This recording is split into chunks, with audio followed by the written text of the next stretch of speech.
গণনা শুরু হয়েছে আর ভোট গণনার আগেই বিহারের বিদায়ী উপমুখ্যমন্ত্রী বিজয় কুমার সিনহা লখিসরাই কেন্দ্রের বিজেপি প্রার্থী পুজো দিলেন মন্দিরে। সেই ছবি আপনাদের সামনে। বিদায়ী উপমুখ্যমন্ত্রী বিজয় কুমার সিনহা অশোকধাম মন্দিরে প্রার্থনা করলেন, দিলেন পুজো। সেই ছবি আপনাদের সামনে। লখিসরাই বিধানসভা কেন্দ্রের বিজেপি প্রার্থী বিহারের উপমুখ্যমন্ত্রী বিদায়ী উপমুখ্যমন্ত্রী বিজয় কুমার তথা বিজয় কুমার সিনহা ভোট গণনার আগে মন্দিরে পুজো দিতে যান। সেই মুহূর্তের ছবি আপনাদের সামনে। অশোকধাম মন্দিরে পুজো দেন, প্রার্থনা করেন, নিজের বিজয়ের জন্য প্রার্থনা করেন অশোকধাম মন্দিরে বিজয় কুমার সিনহা।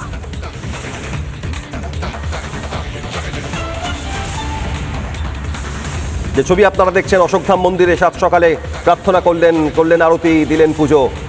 বিদায়ী উপমুখ্যমন্ত্রী বিজয় কুমার সিনহা অশোকধাম মন্দিরে পুজো দিচ্ছেন, সঙ্গে রয়েছেন বিজেপি কর্মী সমর্থকরা। অশোকধাম মন্দিরের ছবি আপনাদের সামনে।